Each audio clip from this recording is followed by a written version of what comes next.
Hallelujah. ದೇವರ ನಾಮಕ್ಕೆ ಸ್ತೋತ್ರವಾಗಲಿ ಪ್ರೇರೆ. ಇವತ್ತಿನ ಸಂಡೇ ಆರಾಧನೆಗಾಗಿ ನಿಮ್ಮೆಲ್ಲರೂ ಸ್ವಾಗತ ಮಾಡ್ತೇವೆ ಯೇಸು ಕ್ರಿಸ್ತನ ಹೆಸರಿನಲ್ಲಿ. ದೇವರು ನಿಮ್ಮನ್ನು ಇವತ್ತಿನ ದಿನದಲ್ಲಿ ಆಶೀರ್ವಾದ ಮಾಡಲಿ. ಸೊ ನಾವೆಲ್ಲರೂ ಇವತ್ತಿನ ಸಂಡೇ ಆರಾಧನೆಯಲ್ಲಿ ಸೇರಿ ನಾವು ಪರಿವಾರದೊಟ್ಟಿಗೆ ಸೇರಿ ದೇವರನ್ನು ನಾವು ಸ್ತುತಿ ಮಾಡಲಿಕ್ಕಿದ್ದೇವೆ.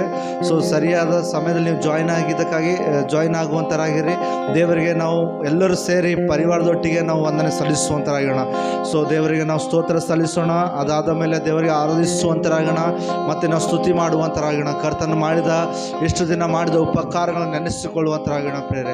ಯೇಸುವಿನ ನಾಮಕ್ಕೆ ಸ್ತೋತ್ರವಾಗಲಿ ಪ್ರೇರೆ. ಹಾಲೆಲೂಯ. ನಾವು ಒಂದು ನಿಮಿಷ ನಾವು ಸ್ತೋತ್ರ ಮಾಡೋಣ. ಅದಾದ್ಮೇಲೆ ನಾವು ಸ್ತುತಿ ಆರಾಧನೆಯಲ್ಲಿ ಹೋಗುವಂಥರಾಗೋಣ ಪ್ರೇರೆ. ಓ ಥ್ಯಾಂಕ್ ಯು ಲಾರ್ಡ್. ಹಾಲೆಲೂಯ. ಸ್ತೋತ್ರ ಕರ್ತನೆ. ನೀನು ಮಾಡಿದ ಉಪಕಾರಗಳ ಈ ಸ್ತೋತ್ರ ಕರ್ತನೆ. ಅಪ್ಪ ನೀನು ತೋರಿದ ಪ್ರೀತಿಗಾಗಿ ಸ್ತೋತ್ರ ಸ್ವಾಮಿ. ಅಪ್ಪ ದೇವರೇ ನಮ್ಮ ಮೇಲೆ ಮಾಡಿದ ಎಷ್ಟೊಂದು ಉಪಕಾರಗಳಿಗೆ ನಿನಗೆ ವಂದನೆ ಸಲ್ಲಿಸ್ತೀವಿ ಕರ್ತನೆ. ಅಪ್ಪ ಇಡೀ ವಾರವೆಲ್ಲವನ್ನು ಕಾಯ್ದು ಕಾಪಾಡಿ ನಡೆಸೋದಕ್ಕಾಗಿ ಸ್ತೋತ್ರ ಕರ್ತನೆ. ಹೌದು ಕರ್ತನೆ, ನಿನ್ನ ಸನ್ನಿಧಿಯಲ್ಲಿ ನಮ್ಮನ್ನು ಸೇರಿಸೋದಕ್ಕಾಗಿ ನಿನಗೆ ಸ್ತೋತ್ರ ಸಲ್ಲಿಸ್ತೀವಿ ಕರ್ತನೆ. ಹಾಲೆಲೂಯ. ಅಪ್ಪ ನಿನ್ನ ಕೃಪೆಗಾಗಿ ನಿನ್ನ ದಯೆಗಾಗಿ ನಿನಗೆ ಸ್ತೋತ್ರ ಸಲ್ಲಿಸ್ತೀವಿ. ನಾವು ಪ್ರತಿಯೊಬ್ಬರು ಸ್ತೋತ್ರ ಸಲ್ಲಿಸೋಣ. Hallelujah hallelujah. ದೇವರ ಕೃಪೆಗಾಗಿ, ದೇವರ ತೋರಿದ ಕರುಣೆಗಾಗಿ, ಆತನ ಪ್ರೀತಿಗಾಗಿ ನಾವು ವಂದನೆ ಸಲ್ಲಿಸುವಂತರಾಗೋಣ. ಓ ಹಾಲೆಲೂಯ ಹಾಲೆಲೂಯ. ಕರ್ತನೆ, ನಮ್ಮ ಮೇಲಿನ ದಯೆ ಇರುವುದಕ್ಕಾಗಿ ಸ್ತೋತ್ರ ಕರ್ತನೆ. ನಮ್ಮ ಮೇಲಿನ ಕರುಣೆ ಇರುವುದಕ್ಕಾಗಿ ಸ್ತೋತ್ರ ದೇವರೇ. ಹೌದು ದೇವರೇ, ನಿನಗೆ ವಂದನೆ ಸಲ್ಲಿಸ್ತೀವಿ ಅಪ್ಪ ದೇವರೇ. ಓ ನಮ್ಮ ಸಹಾಯಕನೇ, ನಮ್ಮ ಒಡೆಯನೇ, ನಮ್ಮ ರಕ್ಷಕನೇ, ನಮ್ಮ ಇಣಿಯನಾಗಿರುವ ಆತನಿಗೆ ಸ್ತೋತ್ರ ಕರ್ತನೆ. Hallelujah hallelujah. ನಿನಗೆ ವಂದನೆ ಆಗಲಿ ಸ್ವಾಮಿ. ಹಾಲೆಲೂಯ. ಹೌದು ಕರ್ತನೆ, ಹಾಲಿನ ಸನ್ನಿಧಿಯಲ್ಲಿ ನಾವು ಬೇಡಿಕೊಳ್ತೇನೆ. ನಮ್ಮ ಪ್ರಸನ್ನತೆಗಾಗಿ ಕರ್ತನೆ, ನಮ್ಮ ಪ್ರಸನ್ನತೆ ನಮ್ಮ ಮೊದಲು ನೆಲೆಗೊಳ್ಳಲಿ ಎಂಬುದಾಗಿ ನಾವು ಪ್ರಾರ್ಥನೆ ಮಾಡ್ತೀವಿ ದೇವರೇ. ಹಾಲೆಲೂಯ. ಪವಿತ್ರಾತ್ಮನೇ, ಇವತ್ತಿನ ದಿನದಲ್ಲಿ ದೇವರೇ ಹಾಲೆಲೂಯ ನಮ್ಮೆಲ್ಲರೂ ತುಂಬಿಸಿ ಅಪ್ಪ ನಡೆಸಬೇಕೆಂಬುದಾಗಿ ಪ್ರಾರ್ಥನೆ ಮಾಡ್ತೀವಿ ಕರ್ತನೆ. ಹಾಲೆಲೂಯ. ಅಪ್ಪ ನೋಡುವಂತ ಪ್ರತಿಯೊಬ್ಬರನ್ನು ಕರ್ತನೆ, ಅವರೆಲ್ಲರ ಆಶೀರ್ವಾದ ಮಾಡು. ನಿನ್ನ ಪವಿತ್ರ ಆತ್ಮ ತುಂಬಿಸಿ ಕರ್ತನೆ. ಹಾಲೆಲೂಯ. ಓ ಕರ್ತನೆ, ನಿನಗೆ ಸ್ತೋತ್ರವಾಗಲಿ. ಮಹಿಮೆಗಳು ಸಲ್ಲಿಸ್ತೀವಿ ದೇವರೇ. ಹಾಲೆಲೂಯ. ಪವಿತ್ರ ಆತ್ಮದಿಂದ ನಾವು ಆರಾಧನೆ ಮಾಡುವಾಗ ದೇವರೇ ನಮಗೆ ಸಹಾಯ ಮಾಡು ಪವಿತ್ರ ಆತ್ಮೆ. ನಮ್ಮ ಆರಾಧನೆ ಸ್ತುತಿ ಗೀತೆಯಲ್ಲಿ ನೀನು ಇಳಿದು ಬರಬೇಕೆಂಬುದಾಗಿ ನಾವು ಪ್ರಾರ್ಥನೆ ಮಾಡ್ತೀವಿ ತಂದೆ ದೇವರೇ. ಹೌದು ಕರ್ತನೆ. Hallelujah hallelujah. ನೋಡುವಂತ ಜನರನ್ನು ನೀನು ಮುಟ್ಟುವಂತ ನಾವು ಸ್ವಾಮಿ. ಓ ಹಾಲೆಲೂಯ ಹಾಲೆಲೂಯ. ನೋಡುವಂತ ಪ್ರತಿಯೊಬ್ಬರನ್ನು ನೀನು ಮುಟ್ಟುವಂತ ನಾವು ಕರ್ತನೆ. ಹಾಲೆಲೂಯ. ಓ ಸ್ತೋತ್ರ. ನಾವು ಆರಾಧಿಸುವಂತರಾಗೋಣ ಪ್ರೇರೆ. ನಾವೆಲ್ಲ ಕಣ್ಣುಗಳು ಮುಚ್ಚಿಕೊಂಡು ಆತನಿಗೆ ಆರಾಧಿಸುವಂತರಾಗೋಣ. ಹಾಲೆಲೂಯ. ಓ ಹಾಲೆಲೂಯ. ಪವಿತ್ರ ಆತ್ಮನಿಗೆ ನಾವು ಆಹ್ವಾನ ಮಾಡುವ ನಮ್ಮ ಹೃದಯದಲ್ಲಿ ಬಾ ಎಂಬುದಾಗಿ. ಹಾಲೆಲೂಯ. ಪವಿತ್ರ ಆತ್ಮ, पवित्र आत्मा, मुझे ले जाओ यीशु के चरणों में. पवित्र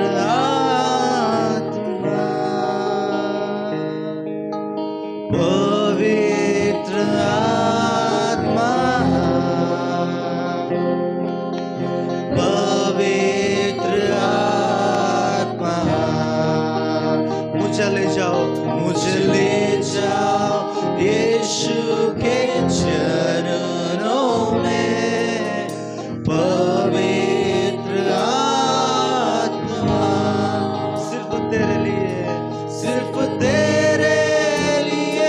यीशु, तेरे लिए, सिर्फ तेरे लिए यीशु, तेरे लिए, सिर्फ तेरे लिए यीशु, तेरे लिए मैं हाथ उठाता हूँ.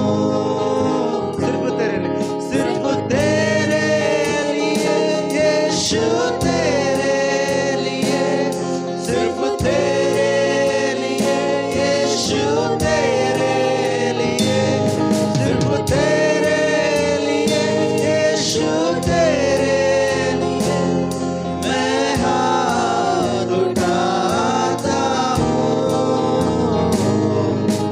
घुटने टिकाकर, सर झुकाकर हाथ उठाता हूँ तेरे लिए.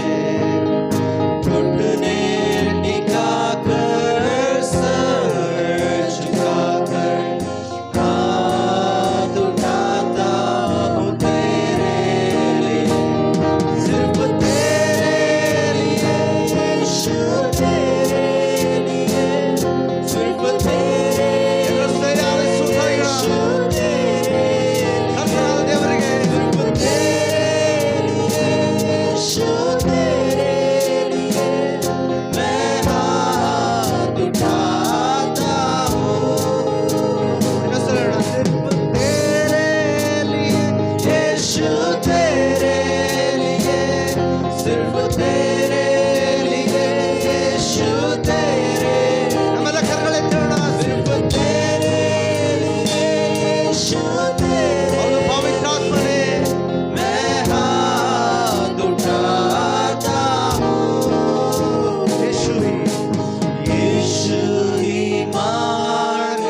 ಪವಿತ್ರಾತ್ಮನೇ, ನಮ್ಮ ಮಧ್ಯದಲ್ಲಿ ಚಲಿಸುವ ಪವಿತ್ರಾತ್ಮನೇ, ನಮ್ಮ ಸಹಾಯಕನಾಗಿರುವ ಪವಿತ್ರಾತ್ಮನೇ, ನಮ್ಮೆಲ್ಲರನ್ನು ತುಂಬಿಸು ಪವಿತ್ರಾತ್ಮನೇ, ನಿನ್ನಿಂದ ತುಂಬಿಸು ಪವಿತ್ರಾತ್ಮನೇ. ದೇವರೇ, ನೀನು ಹೇಳಿದ ಸ್ವಾಮಿ, ಕೇಳುವವರಿಗೆ ಎಷ್ಟೋ ಹೆಚ್ಚಾಗಿ ನನ್ನ ಪವಿತ್ರಾತ್ಮದ ವರವನ್ನು ಕೊಡ್ತಾನೆ ಎಂಬುದಾಗಿ ಕರ್ತನೆ. ಅಪ್ಪ, ನೋಡುವಂತ ಪ್ರತಿಯೊಬ್ಬರನ್ನು ಕರ್ತನೆ ನಿನ್ನ ಪವಿತ್ರಾತ್ಮ ತುಂಬಿಸು ದೇವರೇ. ನಿನ್ನ ಪವಿತ್ರಾತ್ಮ ಶಕ್ತಿಯಿಂದ ಪವಿತ್ರಾತ್ಮ ತುಂಬಿಸಬೇಕೆಂಬುದಾಗಿ ಪ್ರಾರ್ಥನೆ ಮಾಡ್ತೀವಿ ಕರ್ತನೆ. ಹಲ್ಲೆಲೂಯಾ. ನಿನ್ನ ಪ್ರಸನ್ನತೆಯಲ್ಲಿ ನೆಲೆಗೊಳ್ಳುವಾಗೆ ಸಹಾಯ ಮಾಡು ಕರ್ತನೆ. ಓ ಹಲ್ಲೆಲೂಯಾ, ಹಲ್ಲೆಲೂಯಾ. ಓ ಎಲ್ಲ ಮಹಿಮೆ, ಘನತೆ, ಗೌರವ ಕರ್ತನೆ ಯೇಸುವಿನ ನಾಮಕ್ಕೆ ಕೊಡ್ತೇವೆ ತಂದೆ ಆ ದೇವರೇ. Amen, amen, amen, amen, amen. Hallelujah. ದೇವರ ನಾಮಕ್ಕೆ ಸ್ತೋತ್ರವಾಗಿ ತಿರುಗಿ ನಿಮ್ಮನ್ನು ಸ್ವಾಗತ ಮಾಡ್ತೇವೆ ಈ ಸಂಡೆ ಆರಾಧನೆಗಾಗಿ. ಪ್ರೇರೆ, ಇವತ್ತಿನ ದಿನ ಸಂತೋಷ ದಿನವಾಗಿದೆ. ನಾವೆಲ್ಲರೂ ದೇವರಿಗೆ ಸಂತೋಷದೊಟ್ಟಿಗೆ ಉಲ್ಲಾಸದೊಟ್ಟಿಗೆ ದೇವರನ್ನು ಸ್ತುತಿಸುವಂತರಾಗೋಣ, ಕೊಂಡಾಡುವಂತರಾಗೋಣ. ದೇವರ ಪರಾಕ್ರಮಶಾಲಿಯಾಗಿದ್ದಾನೆ, ದೇವರು ಜಯಶಾಲಿಯಾಗಿದ್ದಾನೆ. ನಾವು ಕೂಡ ಜಯಶಾಲಿಯಾಗಿ ಸಂತೋಷದೊಟ್ಟಿಗೆ ಆತನಿಗೆ ಮಹಿಮೆ ಪಡಿಸುವಂತರಾಗೋಣ. ದೇವರ ವಾಕ್ಯದಲ್ಲಿ ಹೇಳ್ತಾ ಬೇರೆ, ದೇವರು ಹೇಳ್ತಾ ಇದ್ದಾನೆ, ನೀವು ಸಂತೋಷ ಪಡಿರಿ. ತಿರುಗಿ ನಾ ಹೇಳ್ತೇನೆ, ನೀವು ಸಂತೋಷ ಪಡಿರಿ ಎಂಬುದಾಗಿ. ಇದು ಸಂತೋಷ ಪಡುವ ದಿನವಾಗಿದೆ. ದೇವರು ನಮ್ಮ ಮೇಲೆ ಆತನ ತನ್ನ ಕೃಪೆಯನ್ನು, ಕರುಣೆಯನ್ನು ತೋರಿಸಿದನು ಎಂಬುದಾಗಿ ಪ್ರೇರೆ. ಬನ್ನಿ ಪ್ರೇರೆ, ಆತನಿಗೆ ಆರಾಧಿಸುವಂತರಾಗೋಣ, ನಾವು ಹಾಡುವಂತರಾಗೋಣ ಪ್ರೇರೆ. तेरी स्तुति प्रशंसा हो, तेरी हर पल महिमा हो. तू अवर्णित है, तू सुंदर है, तू पहला पहला प्यार है परमेश्वर. ಇದು ಗೀತೆ ಒಟ್ಟಿಗೆ ಆತನಿಗೆ ನಾವು ವಂದನೆ ಸಲ್ಲಿಸುವಂತಾಗೋಣ. ನಾವು ಎಲ್ಲರೂ ಸೇರಿ ಚಪ್ಪಾಳೆ ಹೊಡೆಯುತ್ತಾ ಆತನಿಗೆ ನಾವು ವಂದನೆ ಸಲ್ಲಿಸುವಂತಾಗೋಣ ಪ್ರೇರೆ. तेरी स्तुति प्रशंसा हो, तेरी हर पल महिमा हो. तेरी स्तुति प्रशंसा हो, तेरी हर पल महिमा हो. तेरी स्तुति प्रशंसा हो, तेरी हर पल महिमा हो. तेरी स्तुति प्रशंसा हो, तेरी हर पल महिमा हो. तू अवर्णित है, तू सुंदर है, मेरा पहला पहला प्यार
प्रशंसा हो, तेरी हर पल महिमा हो, तेरी स्तुति प्रशंसा हो, तेरी हर पल महिमा हो।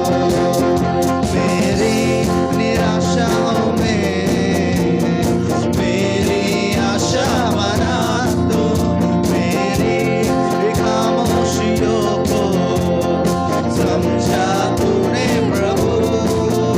मेरी निराशाओं में मेरी आशा बना दो, मेरी खामोशियों को समझा तूने प्रभु। तू अवर्णित है, तू सुंदर है, मेरा पहला पहला प्यार। तू अवर्णित है, तू सुंदर है, मेरा पहला पहला प्यार। तेरी स्तुति प्रशंसा हो, तेरी हर पल महिमा हो, तेरी स्तुति प्रशंसा हो, तेरी हर पल महिमा हो, तेरी स्तुति प्रशंसा हो, तेरी हर पल महिमा हो। तेरी स्तुति प्रशंसा हो, तेरी हर पल महिमा हो, तेरी हर पल महिमा हो। ಹಾಲೆಲೂಯಾ, ದೇವರ ನಾಮಕ್ಕೆ ಸ್ತೋತ್ರವಾಗಲಿ ಪ್ರಿಯರೇ. ಹಾಲೆಲೂಯಾ. ಮುಂದಿನ ಭಾಗಕ್ಕಾಗಿ ಹೋಗುವಂತರಾಗಿರೋಣ. ನಮ್ಮ ಮಧ್ಯದಲ್ಲಿ ನಾವು ವಾಕ್ಯದ ಅರಿಕೆಗಾಗಿ ನಾವು ಹೋಗುವಂತರಾಗಿರೋಣ ಪ್ರಿಯರೇ. ಸಮಯದಲ್ಲಿ ನಮ್ಮದಲ್ಲಿ ಸಿಸ್ಟರ್ ಪ್ರಮೋದಿನ ಸಿಸ್ಟರ್ ಪ್ರಗತಿ ಅವರಿದ್ದಾರೆ. ವಾಕ್ಯವನ್ನು ಅವರು ಓದುವಂತರಾಗಿದ್ದಾರೆ. ಅವರ ಹಿಂದೆ ನಾವು ಹೇಳುವಂತರಾಗಿರೋಣ. ಬರೀ ಹೇಳುವುದಲ್ಲ, ಬಾಯಿಂದ ನಾವು ನಂಬಿಕೆಯಿಂದ ನಾವು ಹೇಳುವಂತರಾಗಿರೋಣ ಪ್ರಿಯರೇ. Hallelujah. Let us turn our Bibles to 2 Corinthians chapter 2 verse 14. But thanks be to God who always leads us as captives in Christ's triumphal procession and uses us to spread the aroma of the knowledge of Him everywhere. Now let us confess the word. Thanks be to God who always leads me as captive in Christ's victory procession and uses me to spread the aroma of the knowledge of Him everywhere. Amen. ಎಲ್ಲರೂ ಬೈಬಲನ್ನು 2 ಕೊರಿಂಥದವರಿಗೆ 2ನೇ ಅಧ್ಯಾಯ 14ನೇ ವಾಕ್ಯವನ್ನು ಓದಿಕೊಳ್ಳೋಣ. ಕ್ರಿಸ್ತನ ಅನ್ಯೋನ್ಯತೆಯಲ್ಲಿ ನಮ್ಮನ್ನು ಯಾವಾಗಲೂ ಜಯೋತ್ಸವದೊಡನೆ ಮೆರೆಸುತ್ತಾ ಆತನ ವಿಷಯವಾದ ಜ್ಞಾನವೆಂಬ ಸುವಾಸನೆಯನ್ನು ನಮ್ಮ ಮೂಲಕ ಎಲ್ಲ ಸ್ಥಳಗಳಲ್ಲಿ ವ್ಯಾಪನಗೊಳಿಸುತ್ತಾ ಬರುವ ದೇವರಿಗೆ ಸ್ತೋತ್ರವು. ಬನ್ನಿರಿ, ನಾವೆಲ್ಲರೂ ಈ ವಾಕ್ಯವನ್ನು ನಂಬಿಕೆಯೊಟ್ಟಿಗೆ ಅರಿಕೆ ಮಾಡೋಣ. ಕ್ರಿಸ್ತನ ಅನ್ಯೋನ್ಯತೆಯಲ್ಲಿ ನನ್ನನ್ನು ಯಾವಾಗಲೂ ಜಯೋತ್ಸವದೊಡನೆ ಮೆರೆಸುತ್ತಾ ಕ್ರಿಸ್ತನ ವಿಷಯವಾದ ಜ್ಞಾನವೆಂಬ ಸುವಾಸನೆಯನ್ನು ನನ್ನ ಮೂಲಕ ಎಲ್ಲ ಸ್ಥಳಗಳಲ್ಲಿ ವ್ಯಾಪನಗೊಳಿಸುತ್ತಾ ಬರುವ ದೇವರಿಗೆ ಸ್ತೋತ್ರ. ಆಮೇನ್. ಇವತ್ತಿನ ವಾಕ್ಯ ನಿಮ್ಮೆಲ್ಲರನ್ನು ಆಶೀರ್ವಾದ ಮಾಡಿ ಪ್ರೇರೆ. ಅರಿಕೆದ ನಂಬುತ್ತೇವೆ, ನಂಬಿಕೆಯೊಟ್ಟಿಗೆ ಅದನ್ನು ಹೇಳಿದಿರೆಂಬುದಾಗಿ ಪ್ರೇರೆ. ನಾವು ಅದೇ ರೀತಿಯಾಗಿ ನಾವು ಮುಂದಿನ ಭಾಗಕ್ಕಾಗಿ ನಾವು ನಮ್ಮ ವಚನಕ್ಕಾಗಿ ನಮ್ಮ ಹೃದಯವನ್ನು ಸಿದ್ಧಪಡಿಸುವಂತರಾಗಿರೋಣ. ನಾವು ಆರಾಧನೆ ಮಾಡೋಣ, ನಮ್ಮ ಹೃದಯವನ್ನು ನಾವು ಒಪ್ಪಿಸಿಕೊಡೋಣ ದೇವರಿಗೆ. ದೇವರೇ, ನೀನು ಕಾರ್ಯ ಮಾಡು ಎಂಬುದಾಗಿ ನಾವು ಹೇಳುವಂತರಾಗೋಣ ಪ್ರೇರೆ. Hallelujah, hallelujah. ಓ ಆರಾಧನೆ, ಆತನಿಗೆ ಆರಾಧನೆ ಮಾಡೋಣ ಪ್ರೇರೆ. ಹಾಲೆಲೂಯ. ನಮ್ಮ ಹೃದಯದಿಂದ, ಪೂರ್ಣ ಹೃದಯದಿಂದ ಆತನಿಗೆ ಆರಾಧಿಸುವಂತರಾಗೋಣ. ಹಾಲೆಲೂಯ.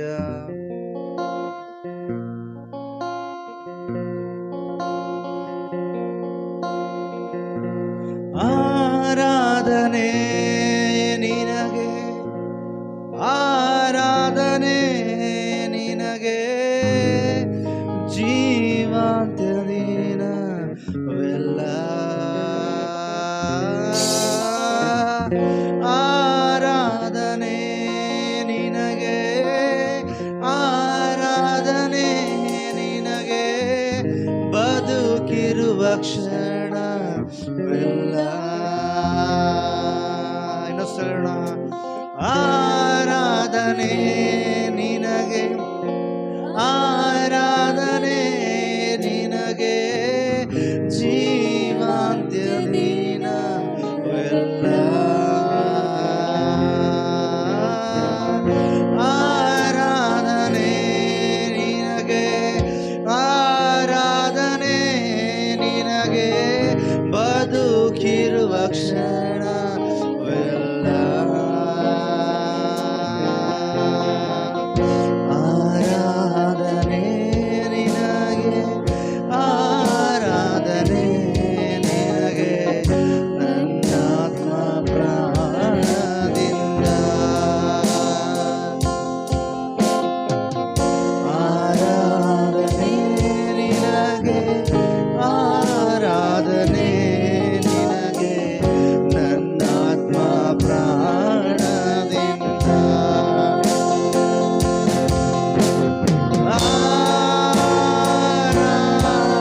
ಆರಾಧನೆ,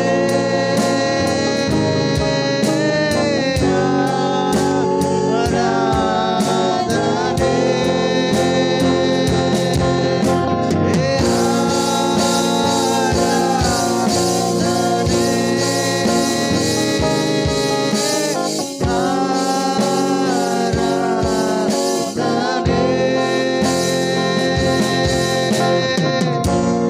ಆರಾಧನೆ ನಿನಗೆ, ಆರಾಧನೆ ನಿನಗೆ, ನನ್ನಾತ್ಮ ಪ್ರಾಣದಿಂದ.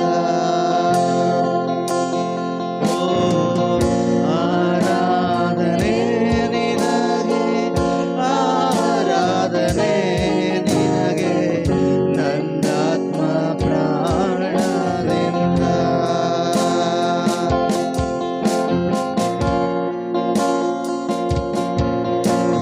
ಹೌದು ದೇವರೇ, ನಿನಗೆ ಸ್ತೋತ್ರವಾಗಲಿ ಕರ್ತನೆ, ನಿನಗೆ ಆರಾಧನೆ ಆಗಲಿ ಕರ್ತನೆ. ಹಾಲೆಲೂಯ.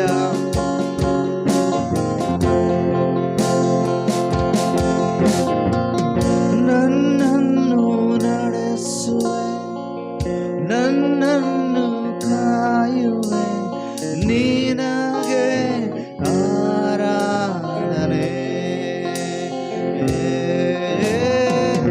ನನ್ನನ್ನು ನಡೆಸುವೆ, ನನ್ನನ್ನು ಕಾಯುವೆ, ನಿನಗೆ ಆರಾಧನೆ. ನನ್ನ ಕಣ್ಣೀರ ನೀವರೆಸಿರುವೆ, ನಿನಗೆ ಆರಾಧನೆ. ನನ್ನ ಕಣ್ಣೀರ ನೀವರೆಸಿರುವೆ, ನಿನಗೆ ಆರಾಧ. ಎಲ್ಲರೂ ಆರಾಧಿಸಿ ಸ್ತೋತ್ರ ಹೇಳೋಣ, ಪ್ರೇರಣೆ ಕೈಗೊಳಿಸಿ. ಆರಾಧನೆ,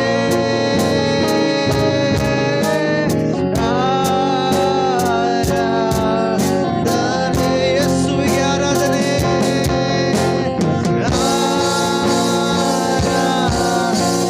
ಆರಾಧನೆ,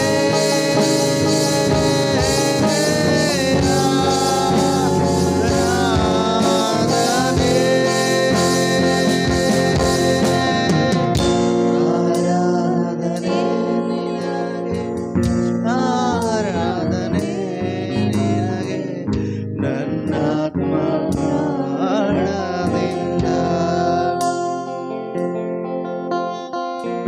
ಆರಾಧನೆ ನಿನಗೆ, ಆರಾಧನೆ ನಿನಗೆ, ನನ್ನಾತ್ಮ ಪ್ರಾಣದಿಂದ. ನನ್ ಜೊತೆಗಾರನೇ, ನನ್ ಸಂಗಾತಿಯೇ, ನಿನಗೆ ಆರಾಧನೆ. ನನ್ ಜೊತೆಗಾರನೇ, ನನ್ ಸಂಗಾತಿಯೇ, ನಿನಗೆ ಆರಾಧನೆ.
ಕರ್ತನೆ, ನಮ್ಮ ಕಷ್ಟದ ನಮ್ಮ ಪರಿಹಾರಿ ಆಗದೆ ಸ್ವಾಮಿ ದೇವರೇ, ನನ್ನ ಕುರುಬನಾಗದಿ ಕರ್ತನೆ, ನಿನಗೆ ಸ್ತೋತ್ರವಾಗಲಿ.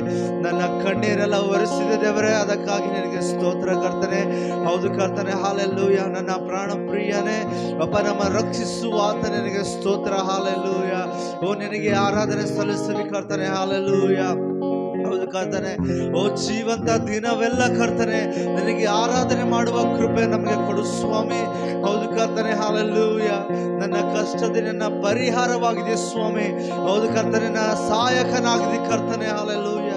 ನಿನಗೆ ಸ್ತೋತ್ರ ಮಹಿಮೆ ಉಂಟಾಗಲಿ ಸ್ವಾಮಿ, ಹಾಲೆಲ್ಲೂಯ. ಓ ಹಾಲೆಲ್ಲೂಯ. ಪ್ರತಿಯೊಬ್ಬರನ್ನು ಮುಟ್ಟು ಕರ್ತನೆ, ನೋಡುವಂತ ಪ್ರತಿಯೊಬ್ಬರನ್ನು ಮುಟ್ಟು ಸ್ವಾಮಿ ದೇವರೇ, ಅವರ ಹೃದಯಗಳನ್ನು ಚೈತನ್ಯಗೊಳಿಸು ಸ್ವಾಮಿ, ಹಾಲೆಲ್ಲೂಯ. ತಿರುಗಿ ಅವರನ್ನು ಸ್ವಾಮಿ, ಹಾಲೆಲ್ಲೂಯ, ಜೀವಗೊಳಿಸು ದೇವರೇ. ಹೌದು ಕರ್ತನೆ, ಹಾಲೆಲ್ಲೂಯ. ಓ ಮುಂದೆ ಬರುವ ವಾಕ್ಯಕ್ಕಾಗಿ ನಿನಗೆ ಸ್ತೋತ್ರ ಕರ್ತನೆ. ಹೇಳುವಂತ ಓ ಅಣ್ಣರವರಿಗೆ ಸ್ತೋತ್ರ ಸಲ್ಲಿಸ್ತೀವಿ ಕರ್ತನೆ. ಹೌದು ಕರ್ತನೆ, ನಾವು ವಾಕ್ಯವಾದ ಪವಿತ್ರಾತ್ಮನ ಮುಖಾಂತರ ಬರಲಿ ಸ್ವಾಮಿ. ನೋಡುವಂತ ಪ್ರತಿಯೊಬ್ಬರ ಹೃದಯದಲ್ಲಿ ದೇವರ ವಾಕ್ಯ ಬೇರಲಿ ಕರ್ತನೆ. ಅದು 100ರಷ್ಟು ದೇವರೇ, ಅದು 100ರಷ್ಟು ಫಲ ಕೊಡಲಿ ಕರ್ತನೆ. ಹೌದು ಕರ್ತನೆ, ನಿನಗೆ ಮಹಿಮೆ ಉಂಟಾಗ್ತದೆ ದೇವರೇ, ಫಲ ಕೊಡುವುದರಿಂದಲೇ ಸ್ವಾಮಿ. ಹೌದು ಕರ್ತನೆ, ವಾಕ್ಯ ಹೇಳುವವರನ್ನು ದೇವರ ಪವಿತ್ರಾತ್ಮದ ಅಭಿಷೇಕದ ಒಳಗೆ ತರ್ತೀನಿ ಸ್ವಾಮಿ, ಹಾಲೆಲ್ಲೂಯ. ಓ ನೋಡುವಂತ ಪ್ರತಿಯೊಬ್ಬರ ಹೃದಯಗಳನ್ನು ಸ್ವಾಮಿ, ಅವರ ಆತ್ಮ ಕಣ್ಣುಗಳನ್ನು ತೆರೆಯಲ್ಪಡಲಿ ಸ್ವಾಮಿ. ಓ ಹಾಲೆಲ್ಲೂಯ. ಎಲ್ಲರನ್ನು ಮುಟ್ಟು ಸ್ವಾಮಿ, ಆಶೀರ್ವಾದ ಮಾಡು ಸ್ವಾಮಿ. ಅವರು ಖಾಲಿ ಅದೇ ರೀತಿಯಾಗಿ ಹೋಗದಾಗೆ, ಅದೇ ರೀತಿಯಾಗಿ ಅವರು ಕೂತುಕೊಳ್ಳೋದಾಗೆ ಸ್ವಾಮಿ, ಅವರು ತುಂಬಿಸಲ್ಪಡಲಿ ದೇವರೇ ನಿನ್ನ ಪವಿತ್ರ ಆತ್ಮದ ನಿನ್ನ ವಾಕ್ಯದ ಸ್ವಾಮಿ. ಓ ಹಾಲೆಲ್ಲೂಯ. ನನ್ನ ಕಷ್ಟದ ನಿನ್ನ ಪರಿಹಾರವಾಗಿದೆ ಸ್ವಾಮಿ, ನಿನಗೆ ಸ್ತೋತ್ರವಾಗಲಿ ಅಪ್ಪ ದೇವರೇ. ಯೇಸುವಿನ ನಾಮದಲ್ಲಿ ನಾವು ಪ್ರಾರ್ಥನೆ ಮಾಡ್ತೀವಿ ತಂದೆ ಆ ದೇವರೇ. ಆಮೇನ್, ಆಮೇನ್, ಆಮೇನ್. ಹಾಲೆಲ್ಲೂಯ. ನಾವು ಮುಂದಿನ ಭಾಗಕ್ಕಾಗಿ ಹೋಗುವಂತರಾಗೋಣ. ದೇವರ ವಾಕ್ಯವನ್ನು ನಾವು ಕೇಳುವಂತರಾಗೋಣ ಪ್ರೇರೆ. ಆ ವಾಕ್ಯದಲ್ಲಿ ನಾವು ದೇವರು ಆಶೀರ್ವಾದ ಮಾಡುವಂತನಾಗಿದ್ದಾನೆ. Praise the Lord. Praise the Lord. Glory to God. ದೇವರಿಗೆ ಮಹಿಮೆಯಾಗಲಿ. I welcome you all for this Sunday online service. ನಾನು ನಿಮ್ಮೆಲ್ಲರಿಗೆ ಸ್ವಾಗತ ಮಾಡ್ತೇನೆ ಈ ಒಂದು ಸಂಡೆಯ ಸರ್ವಿಸಲ್ಲಿ. I hope you all praised and worship in your house. ನಾನು ನಂಬುತ್ತೇನೆ ನೀವೆಲ್ಲರೂ ಆರಾಧನೆ ಮಾಡಿದ್ದೀರಾ ನಿಮ್ಮ ಮನೆಗಳಲ್ಲಿ. Even though we are not meeting physically, we have been meeting spiritually or in the spirit. ನಾವು ದೈಹಿಕವಾಗಿ ನಾವೆಲ್ಲರೂ ಸೇರದಿದ್ದರಿಂದಲೂ ನಾವು ಸ್ಪಿರಿಚುವಲ್ ಆಗಿ ಆತ್ಮದಲ್ಲಿ ಎಲ್ಲರೂ ಕೂಡಿ ಪ್ರಾರ್ಥನೆ ಮಾಡುವಂತರಾಗಿ. And I believe very soon we are going to gather once again in the church. ನಾನು ನಂಬುತ್ತೇನೆ ಆದಷ್ಟು ಬೇಗ ನಾವೆಲ್ಲರೂ ಚರ್ಚ್ನಲ್ಲಿ ಒಂದಾಗುವಂತರಾಗಿದ್ದೇವೆ. But glory be to God. God is always working behind the scenes. ದೇವರಿಗೆ ಮಹಿಮೆ ಸಲ್ಲಿಸ್ತೇನೆ. ದೇವರು ಯಾವಾಗಲೂ ಪರದೆ ಹಿಂದೆ ಕಾರ್ಯ ಮಾಡುವಂತರಾಗಿದ್ದಾರೆ. Sometimes we may experience, sometimes we may not experience. ಕೆಲವೊಂದು ಸಮಯದಲ್ಲಿ ನಮಗೆ ಅದು ಅರ್ಥವಾಗುತ್ತದೆ, ಕೆಲವೊಂದು ಸಮಯದಲ್ಲಿ ಆಗುವುದಿಲ್ಲ. We know that as a church we are coming regularly on morning devotion. ನಮಗೆ ಗೊತ್ತು ನಾವು ಒಂದು ಸಭೆಯಾಗಿ ಮಾರ್ನಿಂಗ್ ಪ್ರೇಯರ್ ಅಲ್ಲಿ ಬರ್ತಾ ಇದ್ದೇವೆ. And in the evening we are having a Bible study. ಮತ್ತು ಸಂಜೆಯ ವೇಳೆಯಲ್ಲಿ ಬೈಬಲ್ ಸ್ಟಡಿ ಇರುವಂತದ್ದಾಗಿದೆ. And God is blessing us with healings many people, and God is blessing through His word. ದೇವರು ನಮಗೆ ಆಶೀರ್ವದಿಸುತ್ತಿದ್ದಾರೆ ಆರೋಗ್ಯದಲ್ಲಿ ಮತ್ತು ಆತನ ವಾಕ್ಯದ ಮುಖಾಂತರ. Any circumstances may be there, but still God is working in our midst. ಯಾವುದೇ ಒಂದು ಪರಿಸ್ಥಿತಿ ಇರಲಿ ಅದರಲ್ಲಿ ದೇವರು ಕಾರ್ಯ ಮಾಡುತ್ತಿದ್ದಾರೆ. Before going into the word, I want to share a testimony. ನಾನು ದೇವರ ವಾಕ್ಯಕ್ಕೆ ಹೋಗುವ ಮೊದಲು ಒಂದು ಸಾಕ್ಷಿಯನ್ನು ಹೇಳಲು ಇಷ್ಟಪಡ್ತೇನೆ. As we are gathering regularly in our small group prayer, ನಾವು ಎಲ್ಲರೂ ಸಭೆಯಾಗಿ ನಾವು ಒಂದಾಗಿ ಪ್ರಾರ್ಥನೆ ಮಾಡ್ತಾ ಇದ್ದೇವೆ. in that small group prayer also God is healing and delivering people. ಆ ಒಂದು ಸಣ್ಣ ಒಂದು ಗುಂಪಿನ ಪ್ರಾರ್ಥನೆಯಲ್ಲೂ ಕೂಡ ದೇವರು ಎಲ್ಲರನ್ನು ಆರೋಗ್ಯ ಗುಣಪಡಿಸುತ್ತಿದ್ದಾರೆ ಮತ್ತು ಹೀಲ್ ಮಾಡುತ್ತಿದ್ದಾರೆ. I want to share one testimony of sister that she was having in her on her head wounds and pores on her head for 12 years. ನಾನು ಒಂದು ಸಾಕ್ಷಿ ಹೇಳಲು ಇಷ್ಟಪಡ್ತೇನೆ. ಅದೇನೆಂದರೆ ಒಬ್ಬ ಸಹೋದರಿಗೆ ಅವಳ ತಲೆಯಲ್ಲಿ ಹುಣ್ಣುಗಳಿದ್ದವು 12 ವರ್ಷಗಳಿಂದ. And when we are gathered to pray as a church together through online, ನಾವು ಯಾವಾಗ ಎಲ್ಲರೂ ಸೇರಿ ಆನ್ಲೈನ್ ಅಲ್ಲಿ ಪ್ರಾರ್ಥನೆ ಮಾಡಲು ಪ್ರಾರಂಭಿಸಿದೆವು, and God touched and healed that sister. ದೇವರು ಆಕೆಯನ್ನು ಮುಟ್ಟಿದರು ಮತ್ತು ಸ್ವಸ್ಥಪಡಿಸಿದರು. Because in the spirit the distance doesn't matter. ಇನ್ ಆತ್ಮದಲ್ಲಿ ಯಾವುದೇ ಒಂದು ದೂರ ಅದು ಇದಾಗಲ್ಲ. Okay, God in the Bible it says God sent his word and healed his people. ದೇವರ ವಾಕ್ಯದಲ್ಲಿ ಹೇಳುತ್ತದೆ, ದೇವರು ಆತನ ವಾಕ್ಯವನ್ನು ಕಳಿಸಿ ದೇವರನ್ನು ಸ್ವಸ್ಥಪಡಿಸಿದನು. Maybe you are listening the word of God on the online.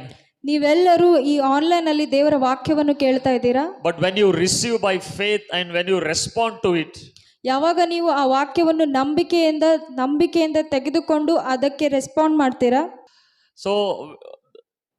So when you receive the word by faith and when you respond to it, ಯಾವಾಗ ನೀವು ದೇವರ ವಾಕ್ಯವನ್ನು ನಂಬಿಕೆಯಿಂದ ಒಪ್ಪಿಕೊಂಡು ಅದಕ್ಕೆ ರೆಸ್ಪಾಂಡ್ ಮಾಡ್ತೀರಾ, and you will receive the miracles of God. ಆವಾಗ ನೀವು ದೇವರ ಅದ್ಭುತಗಳನ್ನು ಸ್ವೀಕರಿಸುವಂತರಾಗಿದ್ದೀರಾ. And through online also when we are praying, one of the sister was delivered from the demon possessed. ಯಾವಾಗ ನಾವು ಆನ್ಲೈನ್ ಪ್ರಾರ್ಥನೆಯಲ್ಲೂ ಕೂಡ ಒಬ್ಬ ಸಿಸ್ಟರ್ ಬಿಡುಗಡೆ ಹೊಂದಿದರು. One of our brother has been healed from COVID. ಒಬ್ಬ ಬ್ರದರ್ ಕೋವಿಡ್ ಇಂದ ಸ್ವಸ್ಥರಾದರು. So when we gather together for the prayer, so God will work in our midst. ಯಾವಾಗ ನಾವು ಎಲ್ಲರೂ ಸಭೆಯಾಗಿ ಪ್ರಾರ್ಥನೆ ಮಾಡುತ್ತೀವೋ ದೇವರು ನಮ್ಮ ಮಧ್ಯದಲ್ಲಿ ಕಾರ್ಯ ಮಾಡುವಂತರಾಗಿದ್ದಾರೆ. Because God is an unchanging God. ಯಾಕಂದರೆ ದೇವರು ಯಾವತ್ತೂ ಬದಲಾಗುವುದಿಲ್ಲ. Jesus Christ is same yesterday, today and forever. ಯೇಸು ಕ್ರಿಸ್ತನು ಇವತ್ತು ನಾಳೆ ಎಂದೆಂದಿಗೂ ಒಂದೇ ಇರುವಂತರಾಗಿದ್ದಾರೆ. In the past days he has done miracles. ಕಳೆದ ದಿನಗಳಲ್ಲಿ ಆತನು ಅದ್ಭುತಗಳನ್ನು ಮಾಡಿದನು. In present he will be doing miracles. ಈ ದಿನಗಳಲ್ಲಿ ಆತನು ಅದ್ಭುತ ಕ್ರಿಯೆಗಳನ್ನು ಮಾಡುತ್ತಿದ್ದಾನೆ. In the future also he will be doing the miracles. ಮುಂದೆ ಕೂಡ ಆತನು ಅದ್ಭುತ ಕಾರ್ಯಗಳನ್ನು ಮಾಡುವಂತನಾಗಿದ್ದಾನೆ. Because his throne is a never ending throne. ಯಾಕಂದರೆ ಆತನ ಸಿಂಹಾಸನವು ಅದು ಯಾವಾಗಲೂ ನಿತ್ಯತ್ವಕ್ಕೂ ಇರುವಂತದಾಗಿದೆ. His kingdom is above every kingdom. ಆತನ ರಾಜ್ಯವು ಎಲ್ಲದಕ್ಕಿಂತ ಮೇಲಾಗಿದೆ. His power is above every power. ಆತನ ಶಕ್ತಿಯು ಎಲ್ಲದಕ್ಕಿಂತ ಮೇಲಾಗಿದೆ. And in the Bible says, ಮತ್ತು ದೇವರ ವಾಕ್ಯ ಹೇಳ್ತದೆ, every knee shall bow before him. ಪ್ರತಿಯೊಂದು ಮೊಣಕಾಲುಗಳು ಆತನ ಮುಂದೆ ಅಡ್ಡ ಬೀಳುತ್ತವೆ. Every tongue shall confess that Jesus is the Lord. ಎಲ್ಲ ಒಂದು ನಾಲಿಗೆಗಳು ಅರಿಕೆ ಮಾಡುತ್ತವೆ ಯೇಸುವೇ ದೇವರೆಂದು. So be of good courage. ನೀವೆಲ್ಲರೂ ಒಂದು ಒಳ್ಳೆಯ ಪ್ರೋತ್ಸಾಹವುಳ್ಳವರಾಗಿರಿ. Be of good courage. ಎಲ್ಲರೂ ಒಳ್ಳೆಯ ಪ್ರೋತ್ಸಾಹವುಳ್ಳವರಾಗಿರಿ. Be encouraged by the word of God. ದೇವರ ವಾಕ್ಯದಿಂದ ಪ್ರೋತ್ಸಾಹವುಳ್ಳವರಾಗಿರಿ. Let your faith be built every day. ನಿಮ್ಮ ಒಂದು ನಂಬಿಕೆ ದಿನೇ ದಿನೇ ಅದು ಹೆಚ್ಚಾಗಲಿ. Hallelujah. Hallelujah. Now we are today my message title is cloud or crowds. ನಮ್ಮ ಒಂದು ಈ ದಿನದ ಮೆಸೇಜಿನ ಟೈಟಲ್ ಆಗಿದೆ ಮೇಘವೋ ಅಥವಾ ಜನರ ಸಮೂಹವೋ ಎಂದು. Cloud or crowds. ಮೇಘವೋ ಜನರ ಸಮೂಹವೋ. Because we are living in such a world, there is lot of crowdedness of information, data, lot of crowdedness is there. ಯಾಕಂದ್ರೆ ನಾವು ಅಂತ ಒಂದು ಸಮಾಜದಲ್ಲಿ ಅಂತ ಒಂದು ಜಗತ್ತಿನಲ್ಲಿ ಜೀವಿಸ್ತಾ ಇದ್ದೇವೆ. ಅಲ್ಲಿ ಸುಮಾರು ಜನರ ಒಂದು ಸಮೂಹವಿದೆ. In the crowd we will always having distraction. ಆ ಒಂದು ಜನರ ಸಮೂಹದಲ್ಲಿ ನಾವು ಯಾವಾಗಲೂ ಡಿಸ್ಟ್ರಾಕ್ಷನ್ ಅಂದರೆ in the crowd we will always be having confusion. ಆ ಒಂದು ಜನರ ಸಮೂಹದಲ್ಲಿ ನಾವು ಯಾವಾಗಲೂ ನಮಗೆ confusion ಆಗುವಂತದಾಗಿದೆ. So in your life you must decide to follow the cloud or the crowd. ನಿಮ್ಮ ಜೀವನದಲ್ಲಿ ನೀವೊಂದು ನಿರ್ಧಾರ ಮಾಡಬೇಕಾಗಿದೆ. ಏನಂತಂದ್ರೆ ನೀವು ಮೇಘದಲ್ಲಿರ್ತಿರೋ ಅಥವಾ ಜನರ ಸಮೂಹದಲ್ಲಿರ್ತಿರೋ ಎಂದು. Now we were going to study what the cloud or crowd is there in the Bible. ನಾವು ಅಧ್ಯಯನ ಮಾಡ್ಲಿಕ್ಕಿದ್ದೇವೆ ಮೇಘ ಮತ್ತು ಜನರ ಸಮೂಹ ಎಂದರೇನು ಅಂತ. Because in the Bible it says the same crowd that celebrated Jesus ಯಾಕಂದ್ರೆ ಅವು ಯೇಸುವನ್ನು ಸೆಲೆಬ್ರೇಟ್ ಮಾಡಿದರು. and the same crowd that crucified him. ಅದೇ ಜನರು ಆತನಿಗೆ ಕ್ರೂಸೆ ಮೇಲೆ ಹಾಕಿದರು. The same crowd that Moses delivered. ಅದೇ ಒಂದು ಯಾವ ಜನ ಸಮೂಹರಿಗೆ ಮೋಶೆಗೆ ಒಂದು ಬಿಡುಗಡೆ ಮಾಡಿದರು. That same crowd made him to miss the promised land. ವಾಗ್ದಾನ ದೇಶಕ್ಕೆ ಹೋಗುವುದರಿಂದ ತಪ್ಪಿಸಿದರು. So Jesus was also influenced many times by the crowds. ಯೇಸು ಕ್ರಿಸ್ತನು ಕೂಡ ಜನ ಸಮೂಹದಲ್ಲಿರುವ ಹಾಗೆ ಪ್ರೇರೇಪಿಸಿದರು. Many times crowd wanted to make Jesus the king. ಹಲವು ಸಾರಿ ಆ ಒಂದು ಜನರ ಸಮೂಹವು ಯೇಸು ಕ್ರಿಸ್ತನನ್ನು ರಾಜನನ್ನಾಗಿ ಮಾಡುವುದಕ್ಕೆ ಆಗಿತ್ತು. But Jesus rejected the crown by the crowd.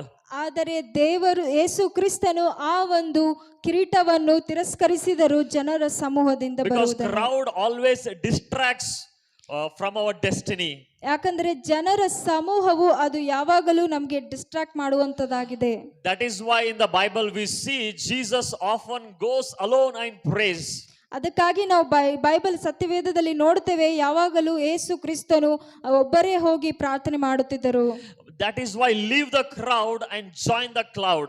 ಅದಕ್ಕಾಗಿಯೇ ನೀವು ಜನರ ಸಮೂಹವನ್ನು ಬಿಟ್ಟು ಆ ಒಂದು ಮೇಘದ ಜೊತೆಗೆ ಒಂದಾಗಿರಿ. We should not always be flowing with the crowd. ನಾವು ಯಾವಾಗಲೂ ಜನರ ಸಮೂಹದಲ್ಲೇ ಹೋಗುತ್ತಿರಬಾರದು. What the crowd is saying, that I will believe. What the crowd is decides, that in the crowd I will be one of the people. We should not think like that.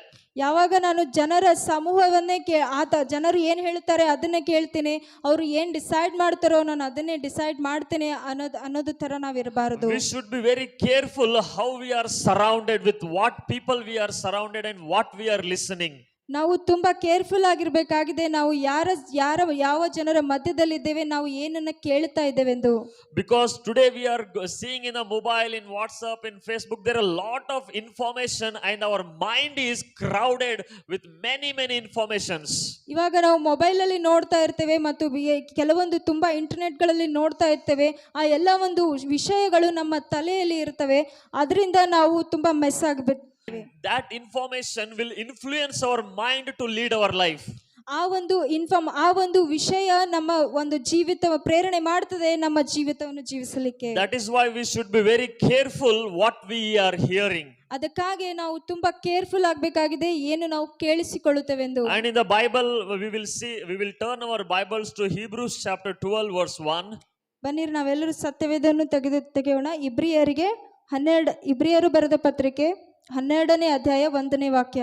Therefore, then, since we are surrounded by so great a cloud of witnesses, let us strip off and throw aside every encumbrance that sin which so readily clings to and entangles us. ಆದ ಕಾರಣ ಇಷ್ಟು ಮಂದಿ ಸಾಕ್ಷಿಯವರು ಮೇಘದೋಪಾದಿಯಲ್ಲಿ ನಮ್ಮ ಸುತ್ತಲೂ ಇರುವುದರಿಂದ ನಮಗೆ ಅಭ್ಯಂತರ ಮಾಡುವ ಎಲ್ಲ ಭಾರವನ್ನು ಹತ್ತಿಕೊಳ್ಳುವ ಪಾಪವನ್ನು ನಾವು ಸಹ ತೆಗೆದಿಟ್ಟು ನಂಬಿಕೆಯನ್ನು ಹುಟ್ಟಿಸುವವನು ಪೂರೈಸುವವನು ಆಗಿರುವ ಯೇಸುವಿನ ಮೇಲೆ ದೃಷ್ಟಿ ಇಟ್ಟು ನಮಗೆ ನೇಮಕದ ಓಟವನ್ನು ಸ್ಥಿರಚಿತ್ತದಿಂದ ಓಡೋಣ. So here in this word says we are surrounded by cloud of witnesses. ಈ ವಾಕ್ಯದಲ್ಲಿ ಹೇಳ್ತದೆ ನಾವು ಒಂದು ಸಾಕ್ಷಿಗಳ ಮೇಘದಲ್ಲಿ ನಾವು ಇದ್ದೇವೆ. They are not surrounded by the crowd, but they are surrounded by the cloud of witnesses. ಅವೆಲ್ಲವೂ ಸಾಕ್ಷಿಗಳು ಒಂದು ಜನರ ಸಮೂಹದಲ್ಲಿ ಇರದೆ ಆ ಒಂದು ಮೇಘದಲ್ಲಿದ್ದವೆಂದು. In the Old Testament we are going to read from Exodus chapter 13 verse 21 to 22. ಇನ್ನು ಹಳೆ ಒಡಂಬಡಿಕೆಯಲ್ಲಿ ನಾವು ವಿಮೋಚನಾ ಕಾಂಡ 14ನೇ ಅಧ್ಯಾಯ 13 chapter 13ನೇ ಅಧ್ಯಾಯ 21ರಿಂದ 22 ಓದಿಕೊಳ್ಳೋಣ. There we see God led the Israel through pillar of cloud and through pillar of fire. ಅಲ್ಲಿ ನಾವು ನೋಡುತ್ತೇವೆ ದೇವರು ಇಸ್ರಾಯೇಲರಿಗೆ ಒಂದು ಮೇಘಸ್ತಂಭ ಮತ್ತು ಅಗ್ನಿಸ್ತಂಭದಿಂದ ನಡೆಸುವುದನ್ನು. We are going to look at that, what is a pillar of cloud and a pillar of fire. ನಾವು ಅಲ್ಲಿ ನೋಡುವಂತರಾಗಿದ್ದೇವೆ ಒಂದು ಮೇಘಸ್ತಂಭ ಮತ್ತು ಅಗ್ನಿಸ್ತಂಭ ಏನಾಗಿದೆ ಎಂದು. And we see there during the daytime the pillar of cloud led the Israel people, and during the night the pillar of fire has been led.